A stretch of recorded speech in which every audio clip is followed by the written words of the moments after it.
plan, une stratégie, des mesures pour que la France rattrape son retard en matière d'intelligence artificielle. Voilà ce qu'Emmanuel Macron va dévoiler aujourd'hui au Collège de France à Paris sur la base d'un rapport du député et mathématicien Cédric Villani. Espoir et crainte que la machine devienne plus intelligente que l'homme et remplace notre travail. C'est l'enquête du 8h. Bonjour Carole Ferry. Bonjour. D'abord, l'intelligence artificielle, c'est quoi exactement ? Eh bien avant, on programmait un ordinateur pour qu'il effectue une tâche. Aujourd'hui, on apprend aux machines à réfléchir. C'est ça l'intelligence artificielle. C'est comme avec un bébé, à force de lui montrer des milliers d'images de chats, il reconnaît ce qu'est un chat. Dans la vie de tous les jours, c'est la voiture autonome qui reconnaît quand elle doit freiner. C'est notre réveil qui nous dit ce matin, il y a des bouchons. Si tu ne te lèves pas maintenant, tu vas être en retard. C'est le chatbot de votre banque, ce petit écran qui vous permet de poser des questions en temps réel.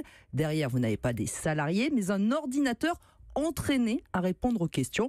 Le champ est extrêmement large, on entrevoit à peine tous les changements selon le spécialiste de l'intelligence artificielle, Stéphane Mallard. En fait, c'est pas une petite révolution, c'est même une révolution considérable qui va tout changer dans nos vies, dans nos sociétés, dans le monde du travail, où il y aura de l'intelligence artificielle partout, dans tout ce qu'on fait, dans tous nos logiciels. Aujourd'hui, vous avez votre smartphone, c'est vous qui faites les actions dessus.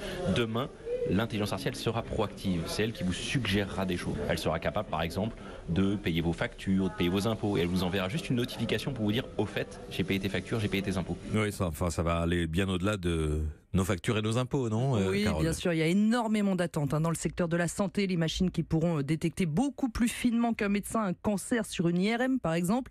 Beaucoup d'attentes également dans le secteur de la défense.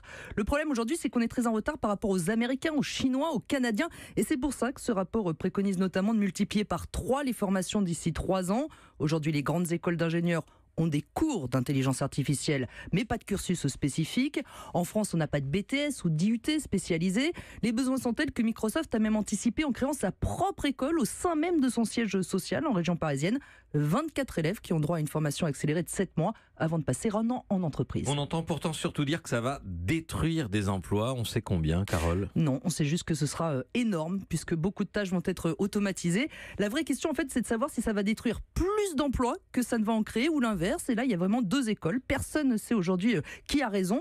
C'est pour ça que le rapport Villani propose également de créer un laboratoire du travail pour anticiper ces immenses transformations en cours. Enquête du 8h signée Carole Ferry. Merci beaucoup, Carole.